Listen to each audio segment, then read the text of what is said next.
right, hello everyone. I'm Fred Oakman here with Mr. Jake Peters. You're listening to PS This Is Awesome, a PlayStation podcast. This is episode 399, where we dive into our thoughts on all things PlayStation. Before we jump in, please subscribe to our YouTube channel at youtube.com/PS This Is Awesome, where you can also watch the video version of the podcast. And you can check out our trophy list on the PSN. I'm Anchorless_81 and Jake is JakeSaw01. Send your thoughts to psthisisawesome@gmail.com. Share the show with friends. Don't forget to rate us. This podcast airs for free every Wednesday on your preferred streaming platform. But for those who sign up to our Patreon for just $1 a month, you can join the one and only $1 Club and receive a die-cut vinyl sticker and a shout-out on our show. Most times you also get the show a day or two early. So visit patreon.com/PS This Is Awesome to support us. And remember, if you like our podcast, it does us a lot of good if you can like, comment, and subscribe on YouTube. With all that out of the way, Jake, how are you doing today? Dude, I don't know, man. It's been a weird weekend. I mean, it was nice because of the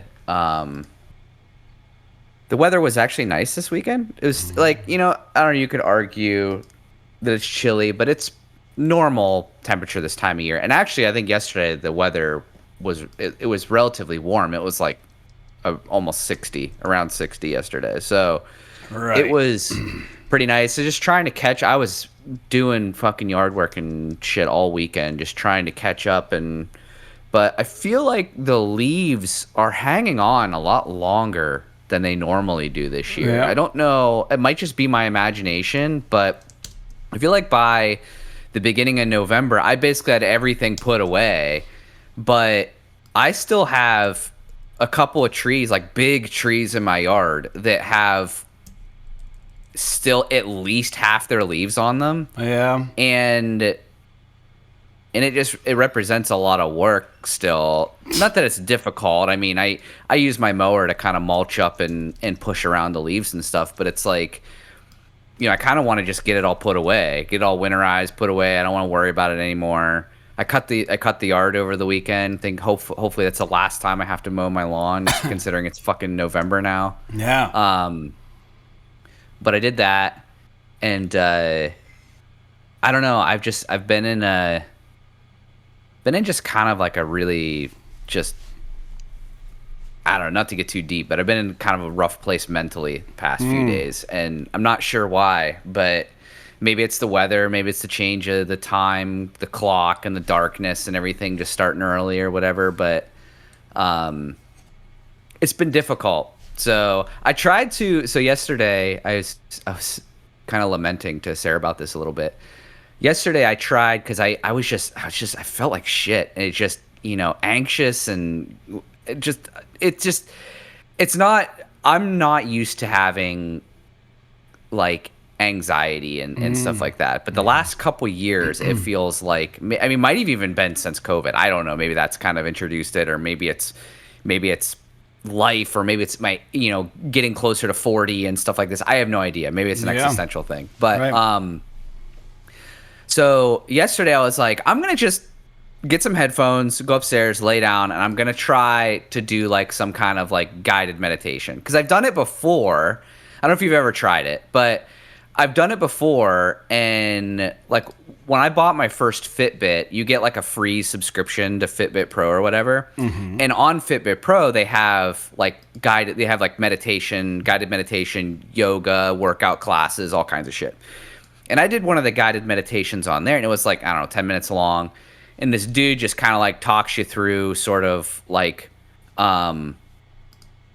just sort of relaxing and sort of feeling your body and stuff like that. And it actually worked really well, because I was like, for whatever reason, I was really anxious, and I did this, and I was like, oh, this is pretty cool. But since then, I don't have Fitbit Pro anymore. So since then, I was like, oh, there's got to be something on YouTube I can do, right? Yeah, for sure. And all these fucking YouTube videos, and I told Sarah about this, is that like, can I not have one of these that doesn't have all the froofy fucking hippie talk? Like, can we just do like the calming, relaxing, like, work on your breathing, work on calming your mind, all of this stuff. Does it have to be like this thing where they're like, this is the example of the thing that I listened to yesterday, where she's like, imagine you lift your arms into the sky and a giant beam of sunlight comes down and illuminates you, and then as you exhale, bring your arms down and the beam of sunlight expands until you're floating in nothingness. And I'm just like, come the fuck on. I was like, this is just ruining it for me. I don't need any of this shit. I just need the ASMR voice. I need the fucking the relaxing music, and I need you to talk me through the process of calming myself down physically. I don't need the whole spirituality part of it, because to me that just totally ruins the experience. Derails. Because dude, all I'm doing is sitting there thinking about how fucking stupid this is. And I'm trying to be really open-minded about it. Like, I'm really trying something new here, trying to be open-minded about it. And I have had experiences that are good. Like, I did, there was a while, I don't know, it's years ago now, but Sarah and I did some yoga classes together. And it was like an instructed, like, in-person yoga class. And I actually really liked it. But there are instances in that too where it's just like we need to have these sorts of experiences, whether it's like yoga, meditation, whatever, these sort of like Eastern philosophy kind of like not self-help, but like, I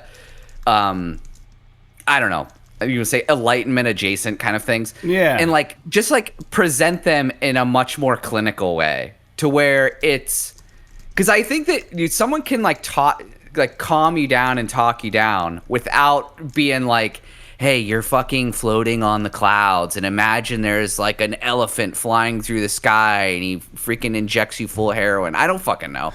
But like, it's just, it's a thing. It's a thing. So so that's kind of like the little nugget of my weekend depression, where I was just like, so I'm going to try this thing now. And then, it ended up blowing up in my face. I don't want to say it blew up in my face. It wasn't that bad. It was just like a couple little, but it's just like, I'm starting to feel relaxed. And then all of a sudden, like, she throws this fucking curveball at me where I'm like floating in space and shit. And I'm just like, okay. But I get it. Dude, because there's like some of these things, like, you've probably heard of like people doing like sensory deprivation tanks. Oh yeah, that sounds great. Like, that's something that I always thought would be really cool to try. Just so like, I just want to know what it feels like.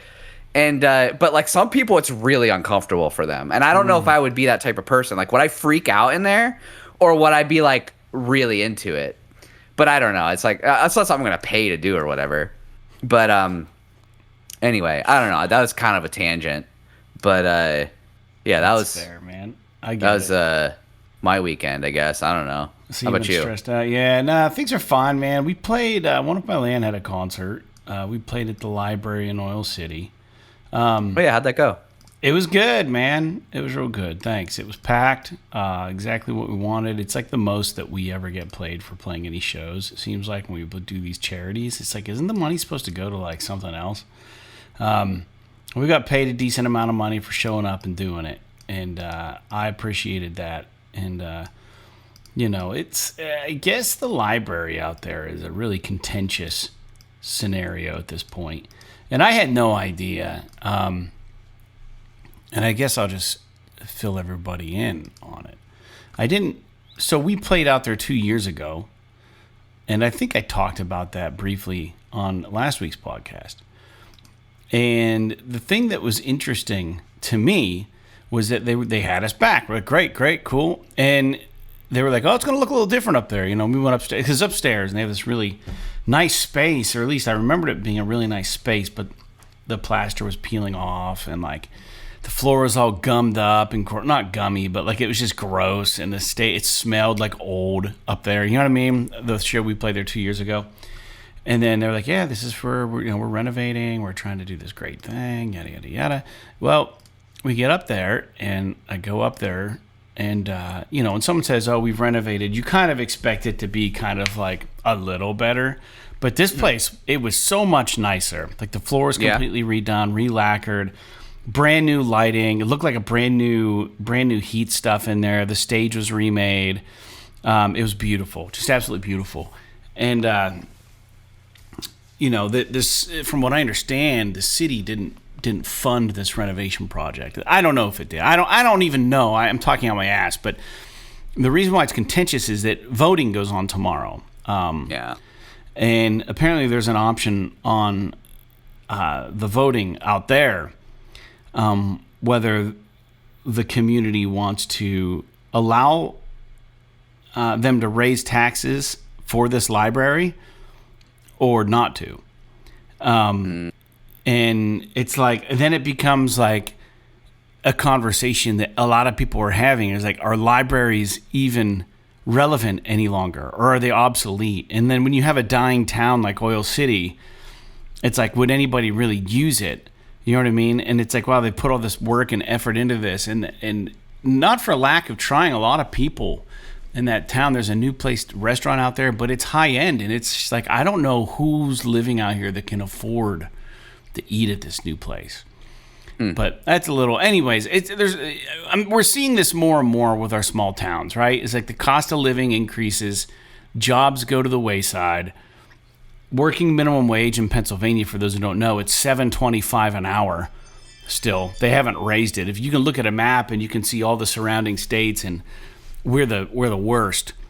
So it's just like, man, I don't know, man. It's just a lot of rural small town Pennsylvania, or there's really no reason for youth to stick around. So they're dying. But we had a good show, man, and it was fun, and everybody had a good time, and we sold a lot of crap, and it was good, and people enjoyed the music, and yeah, dude, it was fun. It was a good time. And then I watched a Steeler game on Sunday and watched the Steelers beat the Colts somehow. The Colts were 7-1 coming into that, and no one expected the Steelers to win, but they did. So that was nice. And here we are. It's Monday. We're recording this on November 3rd.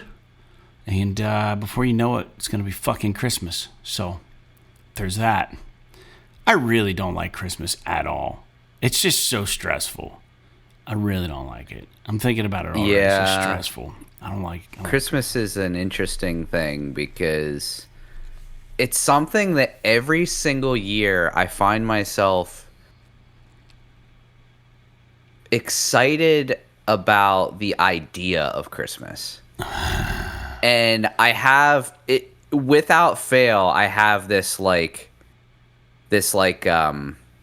idealistic view of what it's going to be. Yeah. But like now as an adult, you know, and I'm not even talking about like, oh, getting presents and all this shit. Like I don't care about that. But just like the atmosphere and the family and the celebration warm coziness. and the warmth of it all. Yeah. And then now it's just, but like it seems like time flies by so fast now that it's like by the time I start thinking about it, it shows up and I'm just stressed out because I'm not ready for it. And then you rush and you get everything done and you finally get there. And then once you're there, the day kind of blows by in like 2 seconds. And then you go home. You got all these leftovers and crap, and it's like, there's lots of okay, cleaning. now There's always cleaning involved. Right, and then it's like, okay, well, now let's another 365 days to go. You know, like it's just like it's like one of those things where, you know, I think as I've like every year that I get older, I become more and more jaded about it because I want it to be something that it cannot be. Right. And it's not even that it's like a child's thing. Like I don't want to wake up as a kid and go downstairs and all the presents. It's not even any of that. It's just everyone being together at the same time. It's like the general feeling about it. I think a lot of it is just the over commercialization of it now. I mean, it's not even that, you know, Christmas obviously has always been commercialized, but it's like, dude, like I saw my first Christmas decorations in stores in fucking early September. Yeah. It's like, dude, can we not just like have a thing? Like, does it have to be for the almighty dollar every fucking time? Yeah, it does. Yeah, it does. So it's like, I love how we've just completely erased Thanksgiving as a holiday. It's like we've got Halloween, and then immediately it's all Christmas all the time. Yeah, you never see like Thanksgiving decorations or like right. And I personally, I'm not like a big let's say I'm like not the biggest turkey fan, but I actually really enjoy Thanksgiving. Just like the meal and getting together and stuff. It's not about gifts or anything. There's no like whatever. It's just like let's just hang out, low expectations, meal, watch football or do whatever you're gonna do. Take a day off work, sure. Yeah, and but I don't know. It sounds like we're gonna be doing all kinds of running around this year for Christmas, which is fine. You know, I mean, we did it last year, and that seems to be the theme when you get older. And we don't even have kids. Like I can't even imagine if, you know, like my brother and his wife, they have a son, my nephew, and it's especially more important that they go see every fucking aspect of the family now because they all want to see my nephew, and it's so they're like running all over the place. And so I think it's the timeline. I think it's like for Christmas, it's like, okay, we got to be where are we doing dinner? Where are we doing lunch? Are we opening presents Christmas Eve? Are we doing, you know, are we going to go visit your folks this day? Or are we going to go, you know what I mean? It's like, is your sister going to be there? Are we going to have to reach out to her separate? And it's all that shit. That's just like, can't I just... So in one regard, I kind of understand why people just like to have Christmas at their house and throw the party, because like all you got to do is provide the space, right? Yeah. Let everyone else just figure everything else out. Like we're doing it here. Everyone just come over. And it's just, dude, and I know people, and I know that, I mean... Dude, I know people that have both of their parents are divorced and remarried.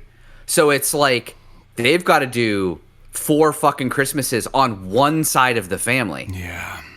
And it's like, what is going on here? Like, could you imagine? And I think I would get to a point, like if I had a kid, it would be like, we're you know, obviously we're not tied down with a child, so we can kind of go around and we can take the burden upon ourselves to kind of run around and see family and stuff like that. It's not that big of a deal.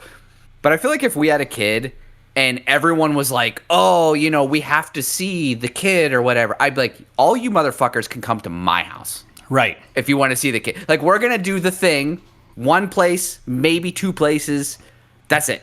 If it means that much to you, you can come to our place and visit. Because don't you think it kind of doesn't it like kind of ruin the experience? It's literally everybody. Yeah, dude. It's everybody telling you where you need to be on their holiday.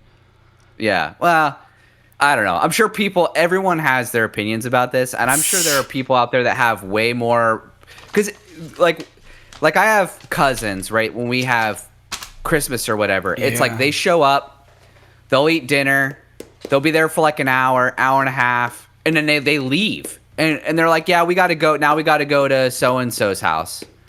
And then they'll go over to so-and-so's house. And it's like, okay, then after that, we got to go to this person's house. And it's like, on Christmas Day, you've been to 3 different places. Yeah, right. It's like, how do you enjoy it at all? I don't know. But it's interesting. And everybody wants to see you. Like, one of the things we let go of is like having to celebrate on the day of Christmas, because that's something that's like almost impossible as an adult if you've got multiple families. And like this year, it sounds like we're gonna have to do a bit of a road trip, so it sounds like we're gonna be celebrating in like off times and stuff, which is totally fine. But yeah, it's kind of like there's no more build up to like the one day. It's like the week of Christmas. It's more of like I don't want to say it's a slog, but it's like no one event is special because it's like you're doing this shit all over the place. And then you do all this running around, and like I said, fucking December 26th, it's like the light switch turns off, and now it's just like the whirlwind is over, and you're just like left in the rubble. Like, what the fuck? Now I'm supposed to go back to work? Yeah, right. And it's so bizarre. So yeah, I don't know. Anyway, we don't have to talk about that anymore. I don't know why that came up, but I it's brought up just that Christmas will be here any minute. Oh yeah. I will say though, I do like myself the I like decorate. Like, we don't decorate a lot for Christmas, but I do like, we usually after Thanksgiving, we'll get the Christmas tree out and we'll make an evening of it. We'll maybe make a couple of drinks. We'll have dinner. We'll put up the Christmas tree. We'll listen to some Christmas music while we do it. It's just a few hours. And I enjoy that experience. It's like something that we do, just the two of us every year. Yeah. But like, I almost like doing that more than the actual like celebration of the holiday itself, because I know like it's a constant thing. Whereas I don't know. Let's move on, because I could bitch about this for a whole episode. Well, we didn't have any listener feedback this show, but we are going to talk again about games that we're playing. And I know everybody knows I picked up Battlefield 6, and I was playing that pretty vehemently. And I got to admit, man, I haven't been back to it. I picked up Arc Raiders, and man, this game's fucking got its hooks in me. Yeah. I saw this post. There's a movie with, oh gosh, who is it? It's hilarious. It's not a funny movie, but it's a movie where there's this guy. He's like a soldier. It's like Ethan Hawke or somebody. I don't think it's Ethan Hawke. I don't know who it is. I've seen it. There's like a translator in one of these wars, right, that helped him, this American and his squad, get out, right? It helped him get back to safety in exchange for getting a visa to come to the U.S. and live here. And this guy's living like happily ever after. And then he finds out the translator never got his pass. And now he's being held captive, right, by like the bad guys out there.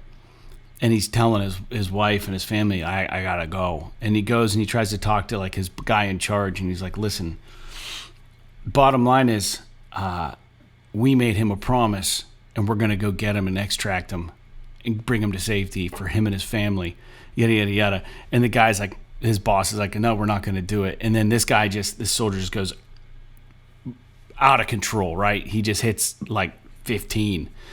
And he's screaming at his boss. And then he's like cooling down. He goes, you don't understand. He goes, I have a hook in me.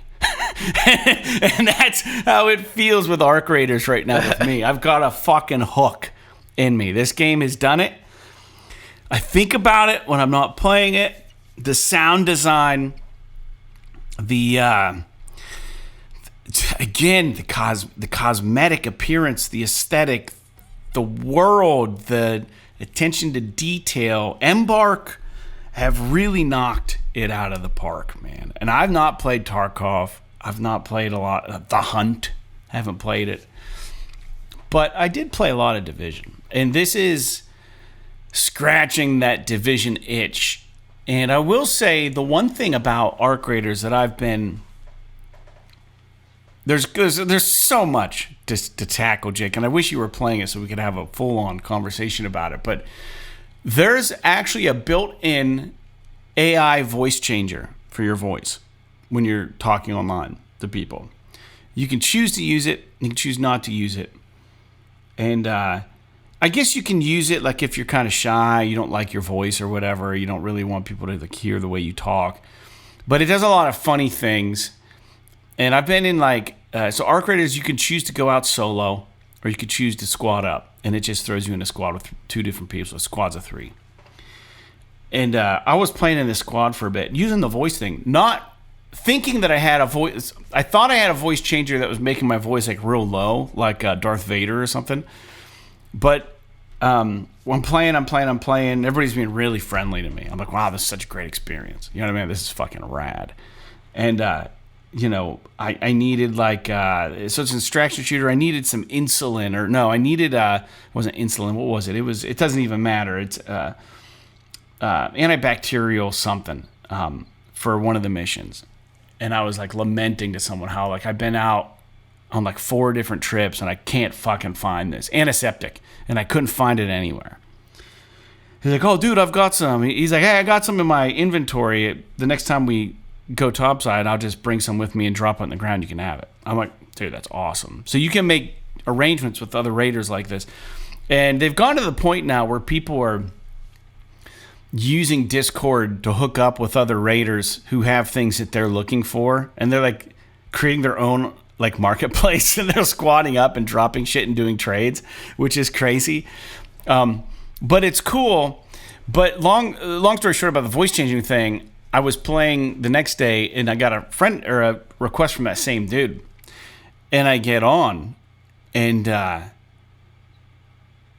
he's like, "You're not a chick?" And I'm like, "What?"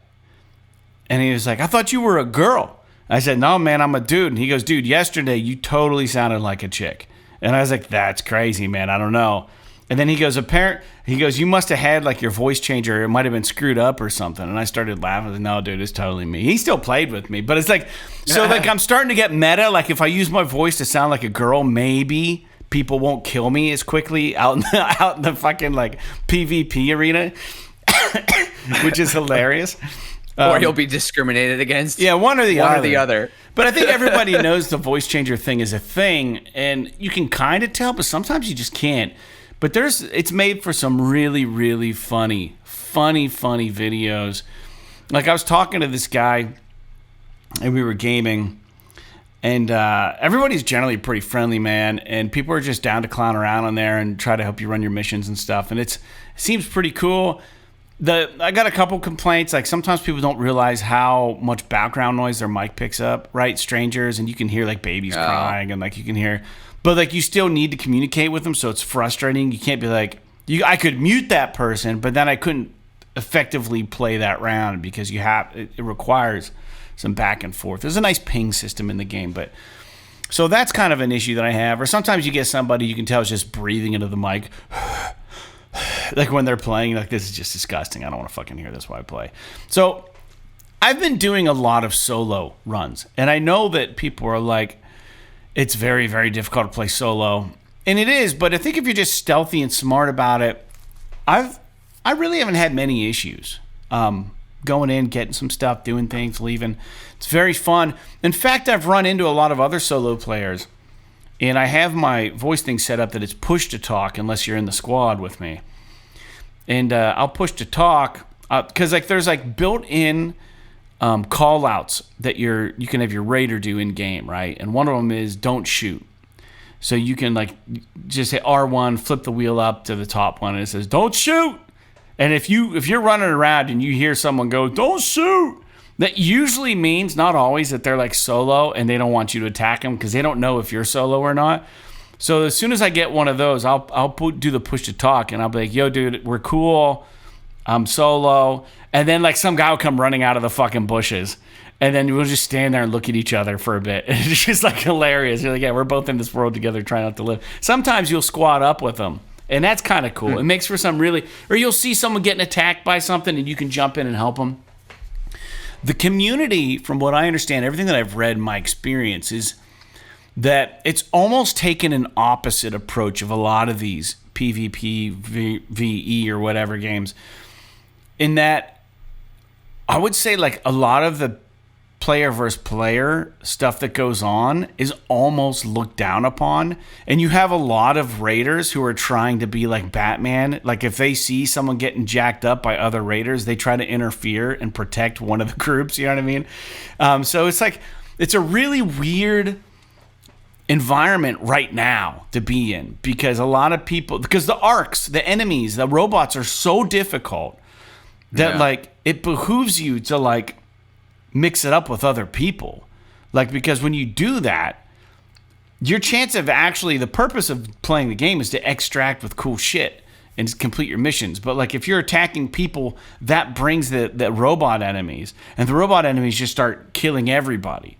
And it's like, it's better if we're just quiet and just learn to get along and just do our thing. But there are extraction campers. It doesn't happen all the time. And another cool thing that happens is they have these raider hatches. I don't know if I talked about this, but there are hatch keys. I think I briefly touched on it last episode.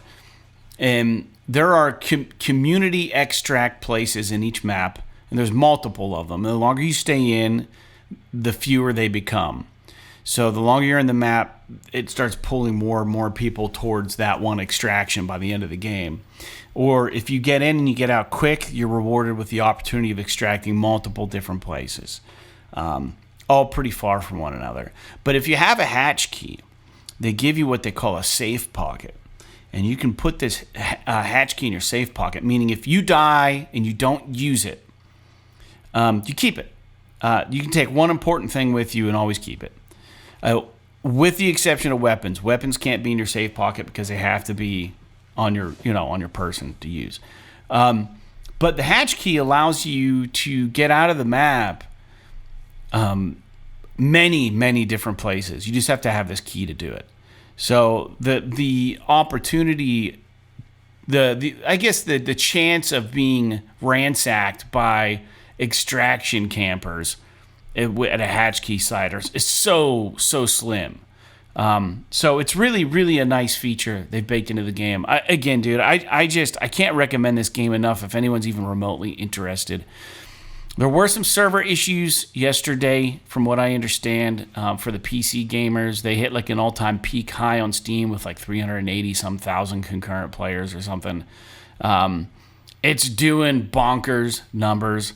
I believe PlayStation, I want to say it was higher than Battlefield 6 this week or whatever. So it's doing very, very well. And might I remind the listeners that Embark are also the same studio who put together the Finals. And I'll say, dude, the Finals was a great game, and it's still doing really well. So I trust a lot of what they're doing. The one thing that I don't know that I love, that I don't care, but because I am such a fan of the aesthetic and the different skins, a lot of the skins you have to have a certain currency that really builds slowly over time, from just using your in-game experience to get these other tokens, and those tokens can then get you like a different kind of skin. There are other skins that are given to you as you level up and stuff, but if you really want some variety, they're kind of priced high as far. So if you really want to, you're gonna have to shell out a little money for different skins if you want. I'm not gonna personally do that shit. I'm just gonna let it build up and just get something I think is cool. But so the cosmetic stuff is interesting, but it all looks fucking rad. So I mean, there's nothing in this that stands out or looks like it doesn't belong. Like they have like the very obvious understanding of what they want this game to be, with the aesthetic and the cosmetics and the loadouts and everything. That like it really just works, and it's not. You don't ever see anything outlandish. Everybody looks badass that's playing the game. It's really fun, man. And there's enough variety of weapons. And we'll get more to Arc Raiders here when we get into the news, because I got a couple news points about it, about some other things that happened. But as a result of the servers going down, they actually are giving everybody 500 of those tokens that can get you cosmetics as an apology, which is kind of cool. Because that's, I don't know what that equates to in real, like $5 or something, maybe in real money. I don't know if it's $1 for 100 or how it works, but it's kind of cool, man. They're on the right track, man. Arc Raiders is fucking rad. And I know LJ picked it up, and we might actually play tonight. We'll see. Jake, what are you playing? I'm just playing Ghost of Yotei. I don't know. I don't have a whole lot to say about it. I finally beat the second main boss, so I say the second. My second, I guess you could do them in a couple different orders, but I beat the Oni, so I'm now in the snowy place going after the Kitsune. And dude, I was looking at the game. You know how like when you hover on PlayStation 5, you hover over a game or whatever, and it'll tell you like percentage completion and like hours played or whatever. Yeah. And mine for Ghost of Yotei, it's like 40 hours played, but my completion percentage is like 35% or something. Like I think that percentage completion is strictly based on the story completion. It's not based on like actual content completion. So right. I've done very few like story missions. All of my missions, everything I've been doing is like side content because I've been really enjoying it. And the thing that I will say about it is that like, yeah, the main story is great. I like the writing in it, but actually playing the main story missions where they like put you on rails and it's kind of like you got to just do the thing to complete the story mission. It's a lot less rewarding to me than doing a lot of this side stuff where you kind of have agency over what you do, like how you approach attacking an outpost or something like that. So it's great though. Like, dude, the production value in this game is fucking phenomenal. It's so good. Like the atmosphere, especially with like the weather getting colder and stuff, getting into like the snowy level, where like the wind is blowing and everything, in like the snow, and it's pretty. I was kind of putting off doing the snowy thing because I'm typically not like, personally, I typically find most snowy levels to be kind of boring because everything's just white. But they do a really good job, at least in what I've played so far, where it's like a mix of like white and green, and there's like pine forest into like snow-capped mountains and shit, and it breaks the monotony a little bit. But I will say, like, everything in this game visually is a set piece, which is that's part of the reason why it's got me drug in, is that I just like looking at it. But but I'm I don't have anything else really to say about it other than that. I mean, I've been just kind of enjoying it. The one last thing I will say is, like, my brother and I have been kind of talking back and forth about it because he's been playing it, and we were talking about armor briefly or something, and I mentioned that, like, I'm using the default kit from the beginning of the game still. Oh, wow. And it's like this weird, there's something weird about this game where I don't want to corrupt the image of the character of Atsu and her being this like demon ghost kind of character in the world. There's something about it where it's just like, I love the look of this, like, there's this armor called I think it's called the Armor of the Undying Samurai, and it's like this like bleached white armor that's like really badass looking. But it's like, when I put it on her, I'm like, this looks fucking awesome, but I feel like it detracts from the mood of this character and what she is and what she's doing. So like, it takes me out of it a little bit. So a lot of times I'll like, and it sucks because some of that armor has some cool perks that I'd love to use, but like when I'm freaking doing this shit where I'm like scaring the shit out of bad guys because they think I'm some sort of demon, it doesn't give you the same kind of feeling whenever it's like I'm wearing some kind of, out of pocket armor. I don't want to say any of the armor's out of pocket, but it's like, this armor specifically has this helmet with like these huge fucking horns on it. Yeah. And I'm just like, I can't play the game like this. But I love the way a lot of this stuff looks aesthetically. Maybe like when the game's over and if I'm just like running around cleaning stuff up, like I'll be much more enticed to do that, like to use some of that stuff. But, and I still might jump into it, but yeah, otherwise it's cool. It's very Witcher-esque in that a lot of the side content is better than the main shit. I don't want to say it's better narratively, but it has like narrative flair to it that makes it unique. So it's like you might do two different missions. Like they have these bounties, right? Where it's like you can go kill someone for a bounty. Yeah. And it's like, not every time is it just like, oh, go find the guy and kill them. It's like every single one of them is the way that the bounty happens is completely different because of the story of the person you're trying to kill and where their background is and like their sort of shtick and everything. And it makes the game a lot more interesting to do the side content whenever everything you do like has a little bit of a je ne sais quoi to it.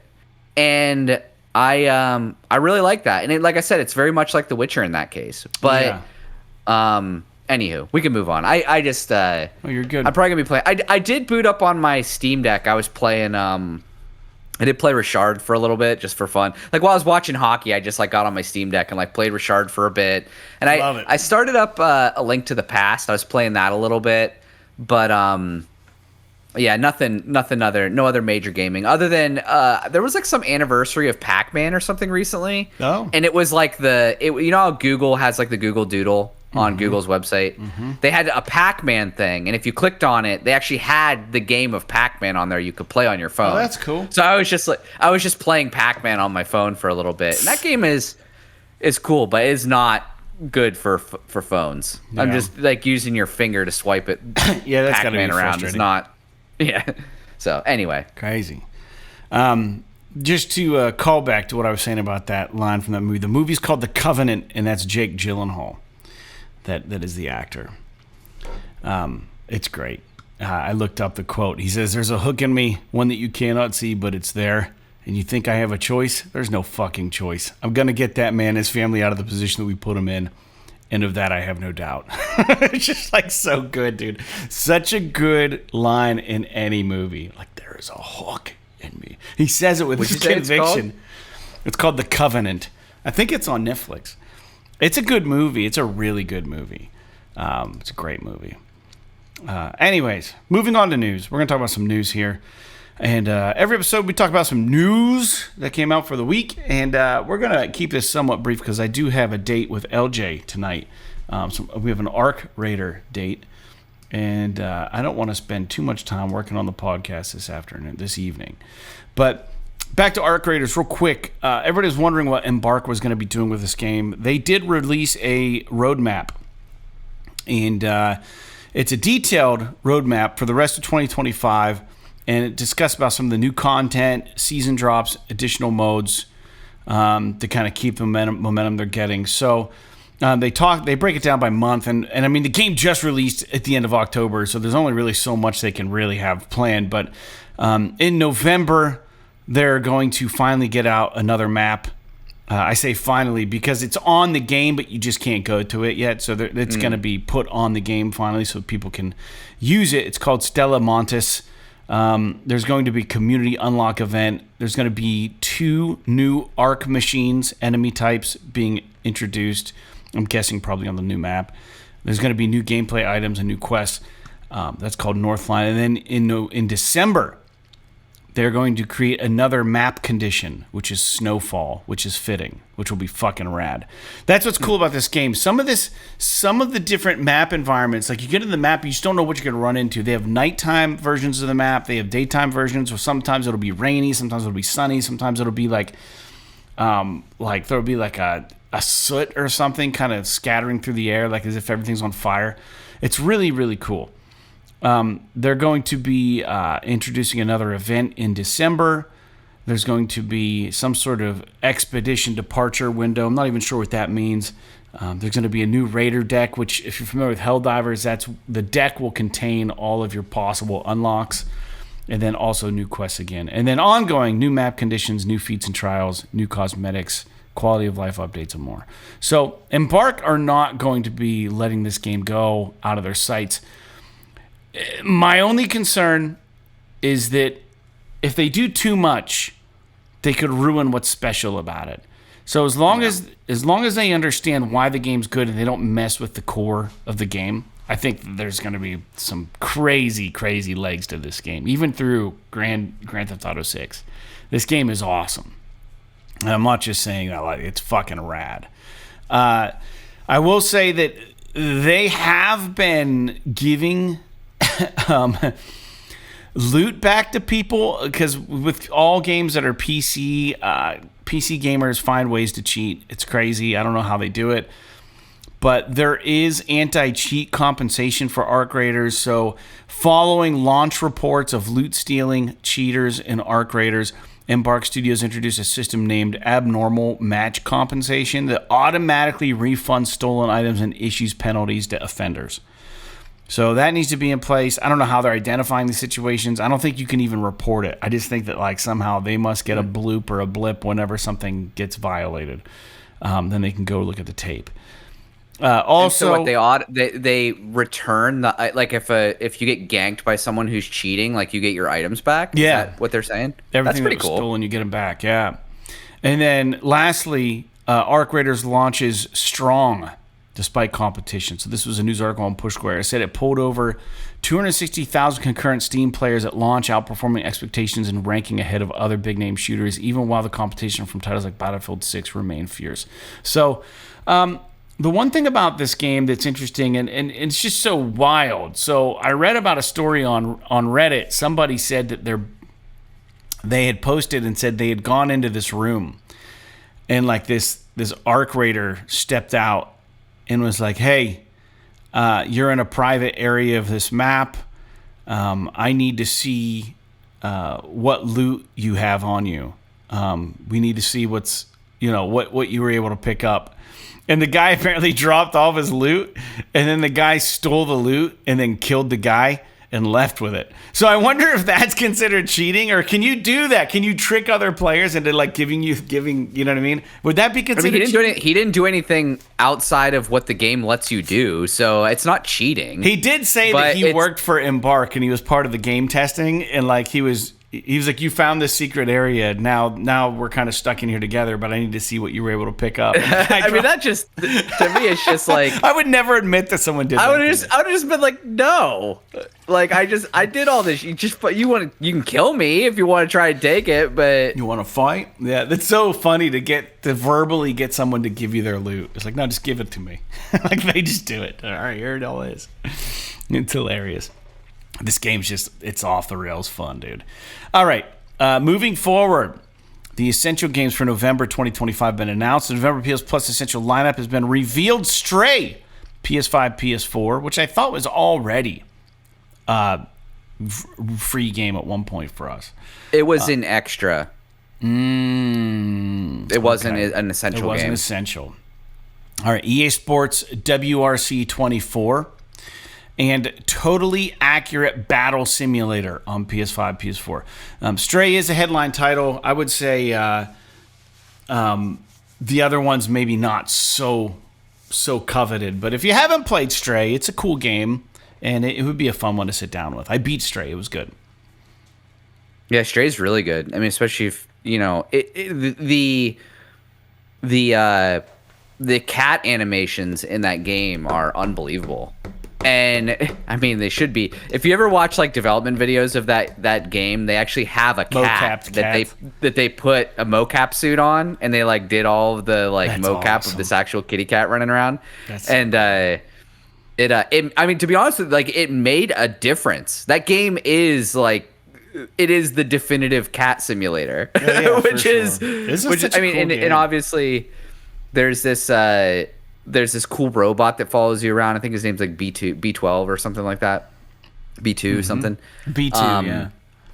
But yeah, it's a cool game. I have nothing really to say about the other two games, but I highly recommend it, just for like a 5 or 6 hour kind of sidebar. I highly recommend Stray. Yeah, it's cool. All right, this next one's not even a big news point, but Astro Bot is making a surprise appearance in Lumines Arise. So, you guys know who Astro Bot is. Showing up as a special avatar, Lumi, in Lumines Arise on PS5 as part of the digital deluxe edition of that game. The crossover connection came about through an quote-unquote astrological coincidence, according to the developers. So, Astro Bot, kind of the new Crash Bandicoot, kind of the new Sly Cooper or whatever, kind of the face of PlayStation, I would argue, nowadays. But interesting, I would love to get another VR Astro Bot game. Anyways, moving forward, it happens on PS5. There's a new PlayStation advertisement. There's 3 of them, actually, marking 5 years of the PS5. It's hard to believe that the PlayStation 5 is that old.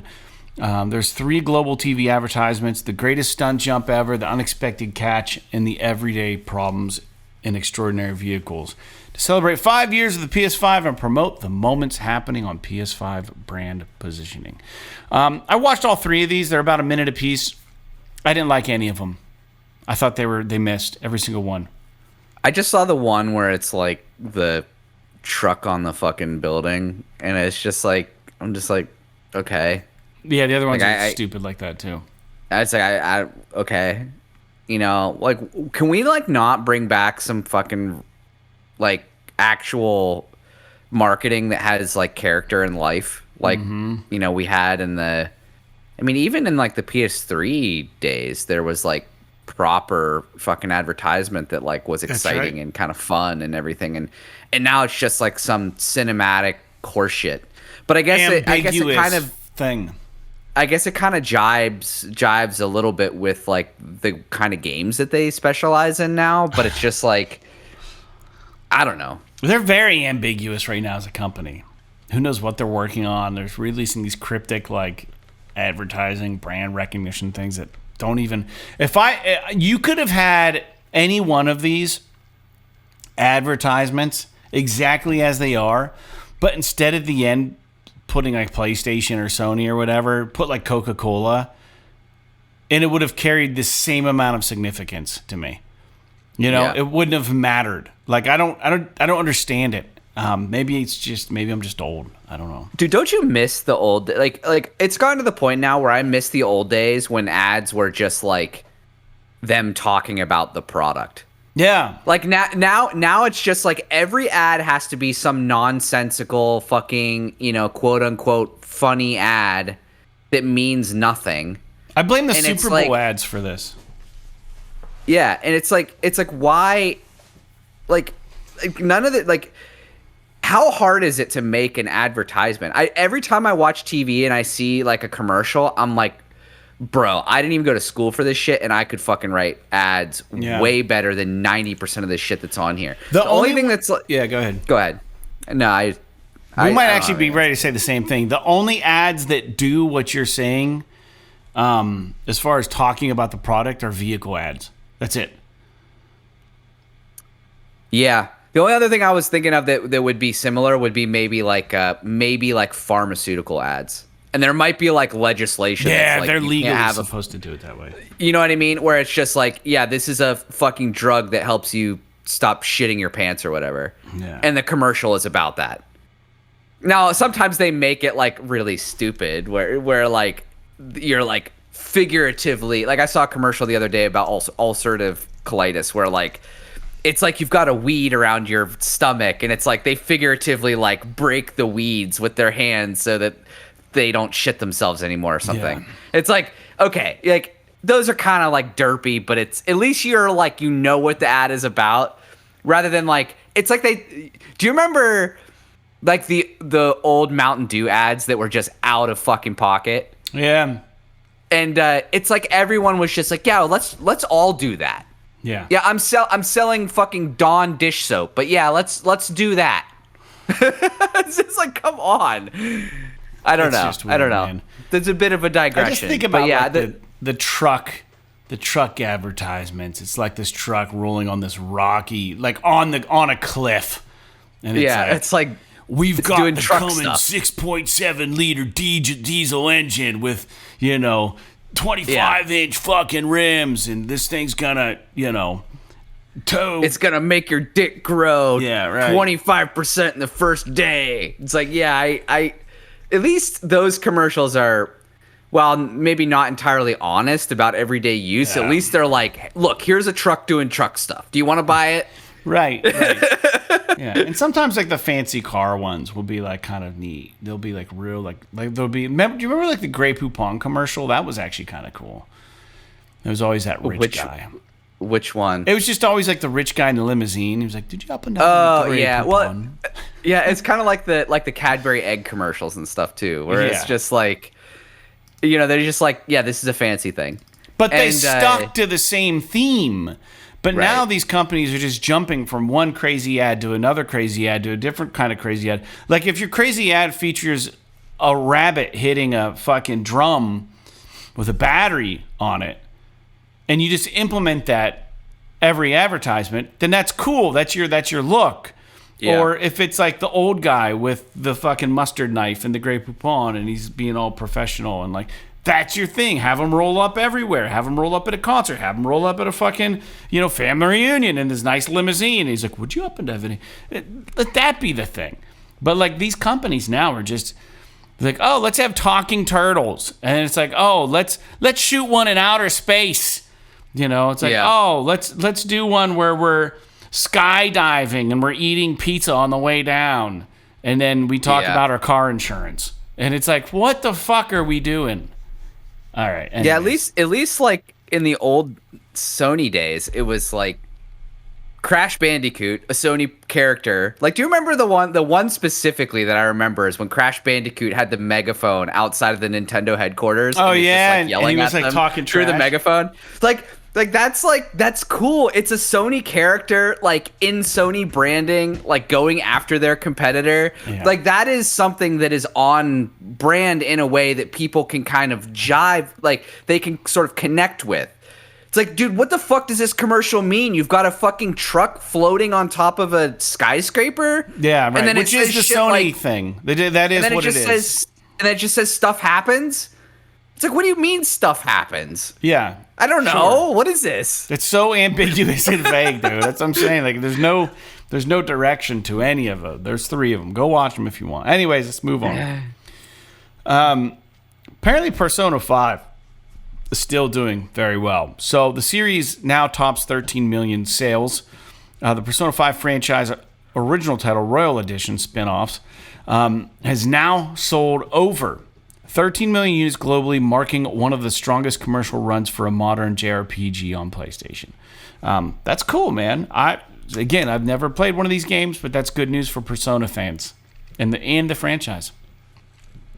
Congratulations. Yeah, Persona 5 is wonderful. I never played the Royal Edition, and I've always wanted to go back and play it, but it's like, bro, I mean, I played it twice, and even the second time through, New Game Plus already had all the upgrades and all the shit. It still took me 90 hours to beat the campaign.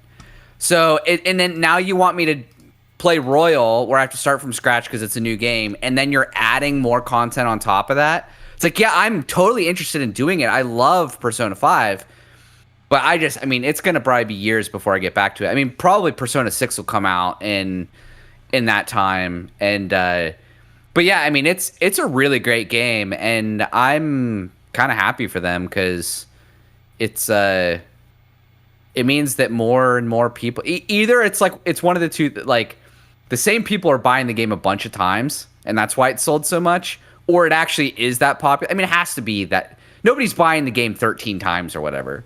So they definitely sold, like, to individuals, probably at least 6 or 7 million copies. Yeah. But I wouldn't be surprised if at least a couple million of those copies were repeat purchasers. Of people who just bought Persona 5 Royal after buying Persona 5. And then, obviously, that doesn't include stuff like, you know, we're talking about how it also includes, like, Persona 5 Strikers and Tactics and shit like that. And those games, I just don't think sold that many copies. They might be a grand total of, like, you know, 1 or 2 million copies in that pantheon of sales. So, it's interesting. But, and I don't, you've never played it, right, Fred? I know I talked to your brother about it before. I know he's played it, and he liked it. Yeah, my brother was a big fan. Yeah, it's I'm not like even the biggest JRPG fan in the world, but there's something about the Persona games specific. I mean, I've only played 4 and 5, and both of them I really enjoyed them, and I really liked a lot of it was the social mechanics in the game. I mean, the combat's fun and everything, but like, I'm not really big into the whole Pokemon aspect where you like got to fuse the personas and do all this weird shit with it. I personally just like being able to fight the battles and do all of the social content. And that was one of the things that I kind of found to be a little bit of a bummer about Metaphor, was that even though I really liked it, one of there was no like romance component in it. Like, I felt like the social aspect of the game was really good. It was like in the same league as Persona, but I don't think it was as deep or as far as something like a Persona 5 or a Persona 4. So, but anyway, good for them. I'm sure we'll hear about Persona 6 here in the next year or two, and we can start the cycle all over again. Probably. Jake, there's actually 2 more news points. I'm going to post a link to something I want to talk about after this next one, so you can kind of brush up on it on the notes here. It's actually pretty interesting. You can look at that.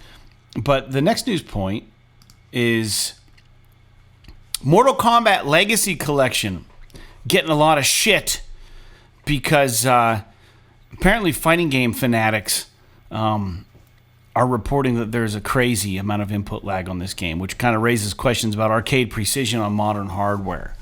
So I don't know what the deal is with this, but if you're a Mortal Kombat fan and you pick this up, I'd be curious to hear if you're noticing an issue with the controls at all. They got to get this stuff right. I can't, dude. 100 milliseconds of input lag on a fighting game is fucking unacceptable. Like that is, dude. That's like streaming a video game over the internet levels of lag. And you're talking about this is the type of input lag you're getting natively on PS5? Bro, you got to sort your shit out. These games are beloved. What the fuck are you doing? Yeah, Why can't we release games that work now? I don't understand it. But that's a bummer because I was like casually interested in this collection because I am not a big fighting game fan, but I used to play a lot of like Mortal Kombat 3, Ultimate Mortal Kombat 3 on the Super Nintendo, and Mortal Kombat 2 in the arcade, obviously. I played some of like I don't know what else in this collection, but I played like some of Mortal Kombat 4 on fucking Nintendo 64, and some of the later ones. I played one on PS2. I don't remember which one it was, but yeah. So this is a real downer. Yeah. I don't know how they're not like, dude. If I was a fighting game fan and I was experiencing this level of input lag, I'd fucking return it. Mm-hmm. Like I don't. That's crazy. Well, that's what it is. I know. I agree. But they're just allegations. But I'm sure there is some smoke where the fire's at. So, or fire where the smoke's at. Japers. This last news point, Jake. I wanted to bring this up because I just saw this. And this is actually on my radar now after reading this. I didn't realize what this was. There's a game called Dispatch, and it is developed by Ad Hoc. And this game was written from has writers and directors that worked on Telltale's Tales of the Borderlands and A Wolf Among Us. But the idea, so it plays just like those kinds of games. However, it is, I'm looking at the description here, that it's a superhero workplace comedy set in modern-day Los Angeles. So you play a person who I believe Aaron Paul from Breaking Bad does voice work on this game. But you play a character, and you now used to be kind of like a superhero, but your special suit got destroyed. So now you are dispatching the superheroes to certain crimes, and you have a roster of people to send to certain crimes, and you can pick like not the right people, and things can go sideways really fast, and you got to like talk the superhero through like the outcome. Dude, this game looks like a lot of fun. Dude, I'm not gonna lie. When they announced, because this was at like a State of Play or something, yeah, or maybe it was like a Game Awards thing, and I remember looking at it. I'm like, this actually looks fucking cool. Yeah, like I think cool. I'm not a big I don't really like superhero stuff, but I'm like, this actually looks really cool. I thought that it looks like a cartoon. Unique, the art style looks like a cartoon. Like it looks like a comic, like a cartoon comic based cartoon. Like Batman animated series or something like that, and I was thinking like, I'm actually interested in this, even though I'm not like interested in, but it kind of like fell off the radar, you know, like we haven't really heard about it at all. Like I don't even think it was marketed at all. I didn't even know it came out. So the fact that it sold 1 million copies is pretty good. 2 days sold 1 million copies in 10 days. They had a funny post. It said 2 days, 80 million copies sold. Would have been nice. We sold 1 million in 10 days, though. Still pretty good. So good on them. So there's only, I believe that there are not all the episodes are out yet. 1 through 4 are available now, and episodes 5 and 6 are out this Wednesday, I believe. And then the last 2 come out on the 12th of November. So there's 8 episodes. And it uses the episodic thing that Telltale did. But I think the gameplay is also similar, where you just kind of make decisions as this guy. Yeah. And you get to watch your decisions play out, which is hilarious. But yeah, dude, I think this is cool. It might be something kind of fun to break it up. And if they're episodic, you could probably get through one in a couple hours. And, you know, when you're ready to jump back in another time. But I wanted to put that out there for the listeners because this game's called Dispatch, and it looks cool. All right. Yeah, I'm into it. Yeah. New games coming out this week. So November 4th, tomorrow, which is Tuesday. You might be hearing this on Wednesday. So to you, it would be yesterday. Satisfactory and 1000 Times Resist are releasing. November 5th, Biped 2 is releasing. November 6th, Unbeatable, and also Syberia Remastered. And then November 7th to 9th, there's nothing really major coming out. So that's really all that I have. Dude, Syberia. Hey, you remember that That's game? a throwback. Yeah, Fucking dude. adventure game. Yes, sir.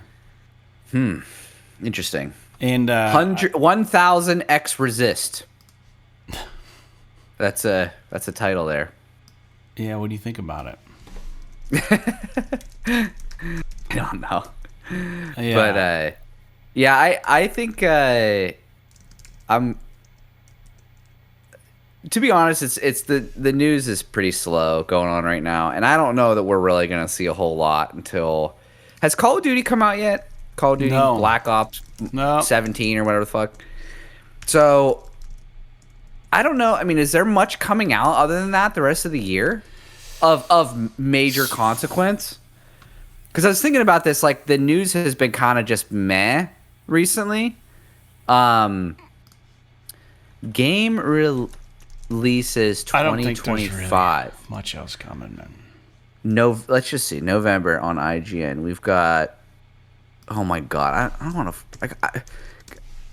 You can't like ask this question because it's so subjective. I want to just be like games that fucking matter, but it's Here, like I've got matters it. to who, right? I've got it, dude. I've got it for us. Dinkum comes out on November 5th. Are you stoked about that? No, not even close. I'm looking here right now. PUBG Battlegrounds, PS5, PS4 on November 13th. Call of Duty comes out on the 14th of November. Let me see what else. Stalker 2, Heart of Chernobyl on PS5 on the 20th of November. That's a significant release. And let me see what else I've got. Jeez, that was November pretty much. December, we've got Marvel Cosmic Invasion. Don't know what that is. Octopath Traveler 0 on December 4th. That like phone game that was ported over, yeah. Flight Simulator 2024 is coming to PS5 on December 8th. yeah. Yakuza Director's Cut. Yakuza Kiwami, Yakuza Kiwami 2. A lot of Yakuza shit coming out on December 8th. And then Eternal Life will... Oh my gosh, this is a really long list of probably just a ton of games that don't actually have release dates on this site I'm looking at. See if there's anything else on here. Dave the Diver in the Jungle must be a something. Like an expansion or something? Yeah, maybe coming out between now and the end of the year. But Mouthwashing, it says here is a game. It might be coming out on PS5. I thought that was already out, but I think that game got some attention. But anyways, that's all I got, man. I think it came out on Switch. No, wait, it was out. Maybe it's only out on PC right now, Mouthwashing. So the console release might be coming soon. Yeah, I think it was only out on Steam, I want to say. I think what I'm getting confused, they had a game that was a ripoff of Mouthwashing. It was called like brushing or something, mouth brushing or something. Yeah, I did because mouthwashing I think is like a pretty like people really like it. I think it's only a couple hours long, but people really like it. So, as like we were complaining about how everything is commercialized now, these companies are incentivized to just fucking rip off these games immediately after they come out. Yeah. And since Sony just lets them put them on the store, it's like fuck it. It's probably called like mouth washing. Yeah, right. And it's like an AI generated version of it. It's set in DuBois, Pennsylvania. Yeah. Mouth washing. Yeah. That's fucking funny. That's hilarious. Anyways, it's the funniest thing I'll say all month. All right, well that's it, man. That's all I got for the show. Jake, do you have anything? No, I don't know. I don't think so. I hope you feel better. Yeah. I hope the listeners are doing well. I can't wait to get back and do some ARC rating here as soon as I get out of my work clothes and get this podcast uploaded, get some food in me. But yeah, so tune in next Wednesday. We'll be back with the big episode 400. We've got nothing special planned. Unfortunately, I'm sorry, guys. We don't. Nothing fantastical happening here. Yeah, that's about all I got. So, like Crash Bandicoot, Contra, and Calico. P.S. Yes. This is awesome. This is awesome.